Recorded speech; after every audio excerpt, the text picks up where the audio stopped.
everybody, it's Corie and welcome back to my channel.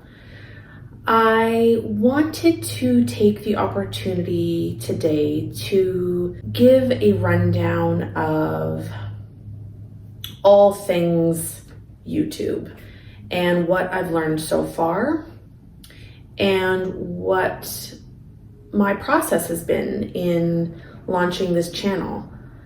I only launched my channel on February 1st, so not even a month ago, and it has been a steep learning curve. I want to normalize this process. I want to make it accessible, and really I just think it's kind of fun to be able to talk about where my inspiration came from, what my approach was to really just getting started, where I hope to take this channel, a bit of an overview of what's been going well so far, and just breaking down the nitty-gritty of what I'm working on. This channel was my way of expanding the content I've already been creating through predominantly Instagram. I've been an avid Instagrammer since its inception, and I have over the years transitioned away from just my primary personal account to a variety of different creator accounts. I have done fitness accounts, I've had my own online thrift shop.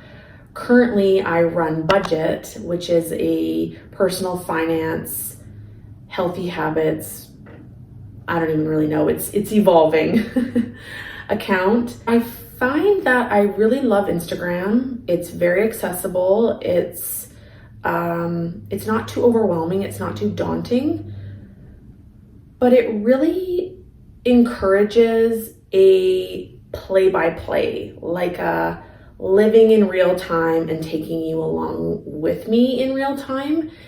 And I've noticed that it's beginning to stress me out a little bit. And that has a lot to do with my own relationship with the platform and my own boundaries that I've lacked.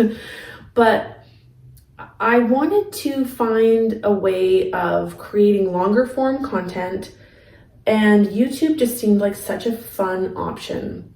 I am really drawn to the creative nature of video and video editing. And with that said, it's still an area that I'm learning about every single day and would consider myself still a beginner in a lot of ways. I think I've mastered Instagram to a certain degree. Some might say that I do really well on that platform and that I've made it look relatively easy. And so for me, YouTube was a way to expand my learning, expand the content I can create, and expand my reach. If being a content creator is something that I'm striving towards, I felt like from a financial aspect, YouTube could hold a lot of promise in that sense. As I mentioned, I started my channel less than a month ago. So currently it is February 22nd. So 3 weeks ago, I started my channel. And I wanted to provide, really just like walk you through exactly how and where I started, where I'm at now, and where I want to go. As of today, 3 weeks in, I have 79 subscribers. And to me, that's a success. I am really pleased with that. And on top of that, I have 1,800 views and 115 watch time hours. And that is as a result of 6 videos. Pretty cool. I don't know what to expect, so maybe my expectations are really low, but that's fantastic. And so my approach has been to post and publish 2 videos a week. And my current posting schedule is Tuesdays and Fridays. And I haven't really created a structure to what I post and when, but I'll get more into my visioning and my content mapping in a little bit. It's a new concept for me to ease into something slowly. I am very much someone who goes balls to the wall, all in, full steam ahead with any new idea. And I guess in some regards I did, because it was literally like one day I was like, I want to start a YouTube video. And the very next day I was starting a YouTube channel. So there is a bit of impulsivity, but it's pretty low risk at this point. But what I was going to say is I'm trying to adapt a new mentality around exhausting the options I have available to me first. So what I mean by that is my inspiration came from watching other YouTubers and just feeling like so inspired by the content they're creating and the ease at which they seem to be producing this high level of content. Now, I know it's actually not easy for anyone and it's a ton of work, but it takes somebody with a lot of skill to make it seem like it's pretty easy. So that's the goal. That was my goal. And so I started to watch these different YouTubers and I started to pick up on the technology they were using, the method to their madness, essentially. And so with that, I was like, oh, I need this camera, and oh, I need this ring light, and oh, I need this and this and this and this and this. And I started wondering like, oh my gosh, how much money is this going to cost to just get started? And I've fallen into this pattern or this trap before where I am so quick to make these big financial investments in what might be just a passion project, an idea, a hobby. And I burn myself out because I'm kind of operating backwards. So what I'm trying to do this time is use what I have available to me right now. So what that means is I am currently filming all my content with my phone. Trust me when I say it's been a real challenge to not just go out and drop $1,000 on a camera. That is what I want to do. But I'll get to my tech wish list in a little while. But for right now, I am filming everything on my iPhone 13, which honestly has a great camera. I have it on me at all times. It's really, there's nothing wrong with the camera I have access to right now. What I do find challenging is that my phone is my phone, and it's the device I use for so many things. And so I do like the idea of having a camera that is just for filming and content creation. But like I said, I'm trying to exhaust the resources I have available to me right now. So on top of my iPhone, I am using my iPad. I have the 9th generation iPad to do all my editing. So I have a pretty crappy laptop at this stage, so my iPad is actually my best option in terms of a device I can create on a little bit more. I can do the same things on my phone, but I just love having the larger screen. My iPad, actually I have it right here. My iPad has a pretty big screen and it has a keyboard. So I find this to be really convenient. So on top of my iPhone and my iPad, the only other device I would say I'm using is this pretty crappy tripod. So this thing is not ideal, but you know what? It's doing the trick. I can also be using it to film, like holding it. There's a little grip there. It's not ideal. I would like to invest in a proper tripod and a gimbal for that, like on the fly, in motion content.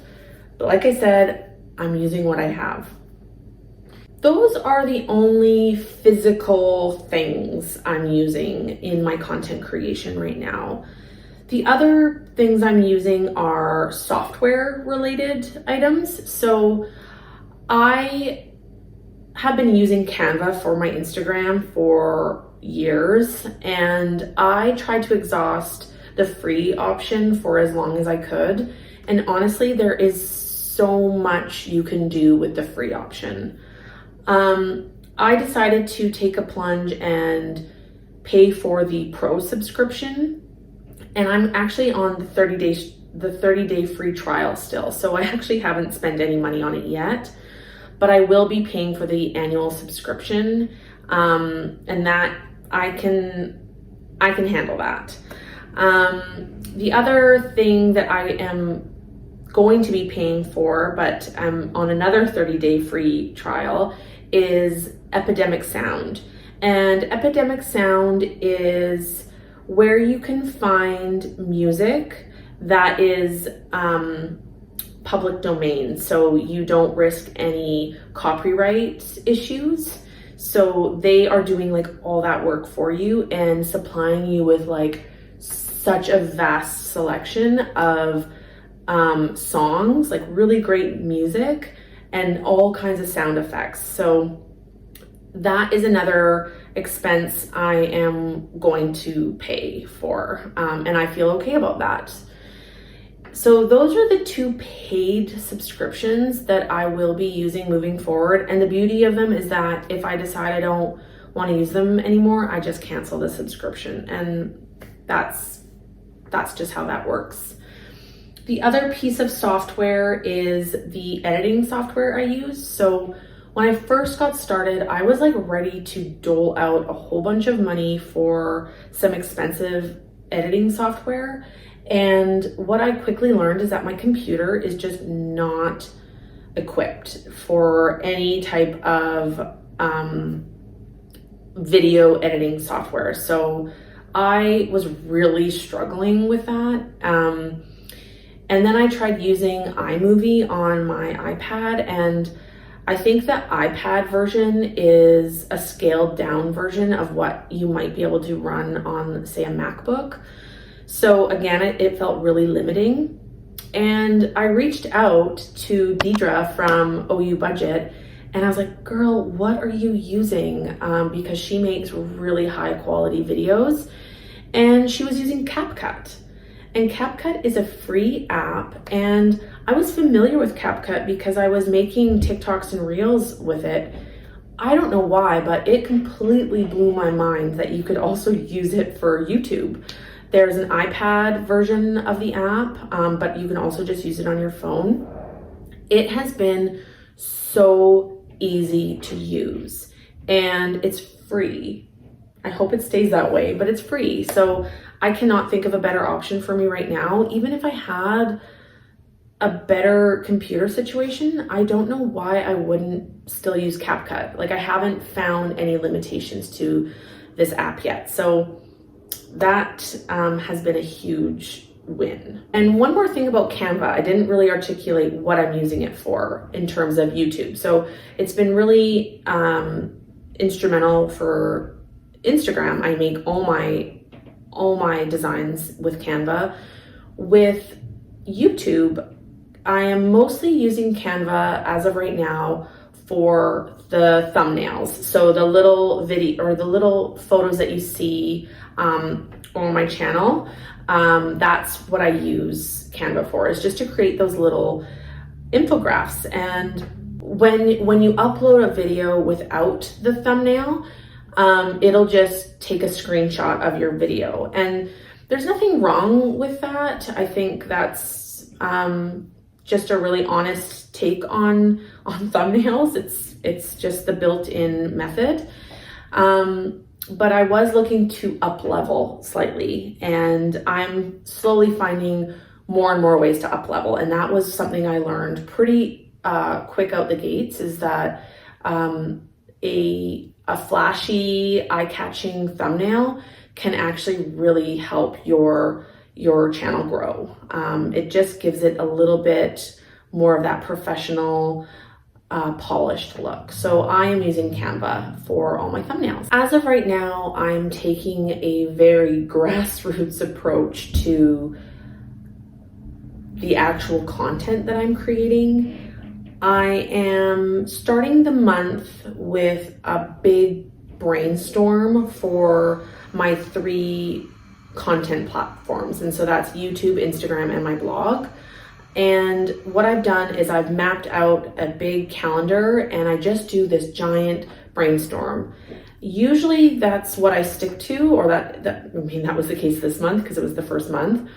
There have been a few days where I will switch things around, or something will just kind of come up organically throughout the week and I'll want to share more on that. But that's been really helpful to have everything laid out a month in advance. And even if I don't end up using them, sometimes I can save them and put them aside for the following month. The approach I'm taking right now is to film throughout the week and post 2 times a week. And so that really depends on the type of video I'm creating. So if it's a vlog, sometimes that can be multiple days of video, like shooting video. And so I like to give those a bit more time so that I have time throughout the week to edit everything and condense everything. So vlogs are definitely a more time-consuming approach or type of video. Whereas a sit-down video like this, I can spend time writing notes and creating a bit of a plan, and then I just have to sit down and record. So because I have 2 videos per week, the longer ones I post on Tuesdays so that I have the weekend to edit, and then the shorter ones, like maybe this will be, we don't know yet, but the more one take or one sit down of filming, I can post for the Tuesday upload. The editing piece is definitely can be one of the more time-consuming aspects depending on how much video you're editing. So my approach is to have a day dedicated to just trimming down content and getting the basic flow of the video. And I then try to give myself another day to add sound, any transitions, any formatting, so adding text, adding little stickers, creating my thumbnail, creating my description. And then by the time it's the day to post, I'm merely focused on promoting it. So I'm still getting more and more comfortable with that and finding my flow. I like the 2 posts a week. I don't really want to do any less than that unless I need to. I'm going to be realistic with myself and what I can handle. But that so far has been really great. It's interesting right now to find my niche areas. So I haven't narrowed in on a niche. Right now, it's my first month. I kind of feel like my first 50 videos are just going to be anything and everything, and I want to see what sticks. So right now, it's been kind of fun to play around with just a full variety of content topics. And I have started my first series, which is the Minimalist Closet series. And that is actually what's drawing in the most viewers right now. So I've posted 2 videos on my minimalist wardrobe, and yeah, those have been bringing in a lot of views. I think a lot of subscribers, and it could very well just be because minimalism is a trendy topic. So I haven't been in the game long enough to really know what people are coming for and why they're staying. So that's something I hope to figure out more as I go along, is what do you all want to see from me and on this channel? I also think it's important to stick to what I'm passionate about and what's important to me. And I think it's my passion and my excitement that will keep people coming back as well. So it's that mix of finding things that are appealing to an audience and feeling connected to those things. So if I eventually don't feel all that inspired by minimalism, that's going to be conveyed in my videos, and no one's going to want to watch an unhappy minimalist. So far things have just been evolving organically, and it's fun to just watch the numbers, watch the views, and see what is resonating with everybody else. Some themes I do feel excited about are vlogs. I get really excited to film vlogs, and whether that's like a weekend with me or a day in the life or a trip I take, that feels really fun and lighthearted. Brian and my relationship is definitely a topic that I think is equal parts relatable and unique. So I'm Canadian, my husband is American, and we're navigating this space of me immigrating to the United States. And so not only is there that piece going on, but there's also our current long distance relationship and the process of immigration and eventually moving. So I just think that is a really, it's definitely interesting to me, and I think it can be interesting for other people, whether it's people who are going through similar experiences, or it's just for some of you nosy folks who want to see how other people live. I know I fall into that category of nosy people who want to know how other people live. So that's another area. I definitely want to continue on the theme of like being a content creator and being really transparent around the process I am in and am continuing to build, and shedding light and transparency on what it is to create a new YouTube channel, what it is to content plan, where do I get my inspiration from, what kind of technology am I using, all of that. So that's another area that I hope to explore more. And then aside from that, it's just going to be my life and what sort of comes up just naturally. Like, what am I up to and what am I doing? That's what you can expect from this channel as of right now. I do have goals of monetization, and it may feel like a bit of a far off goal at this point, but it is something I'm striving for. I'm not hell-bent on any specific timeline.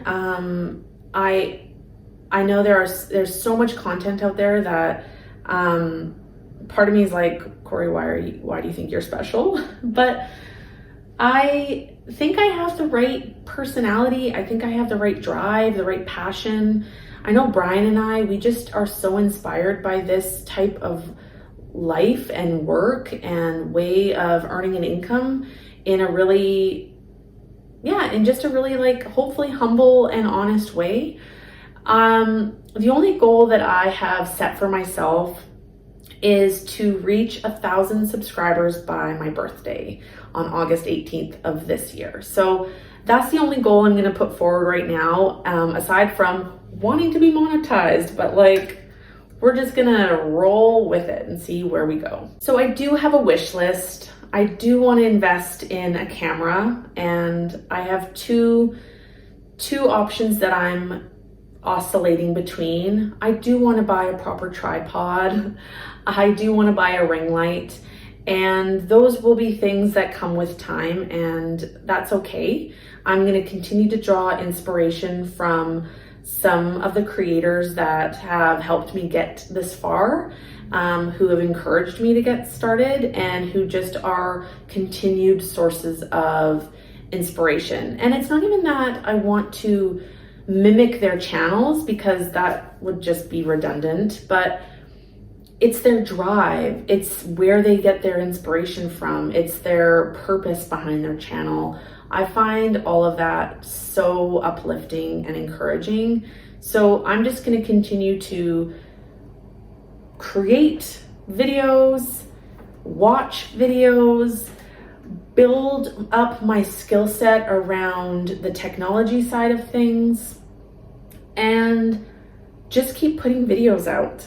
And so I am so grateful for the 79 of you who are here, and I hope that there will be more and more of you. A goal for me is to develop relationships with my subscribers on this channel. So I want to be chatting with you in the comment section. I want to be following your channel. So I do hope that we can continue to nurture these relationships and hopefully learn from one another and just keep living like in authenticity and with creativity at the heart of why we're here. So thank you so much. Mwah, sending you lots of love, lots of light, and we'll see you in the next video.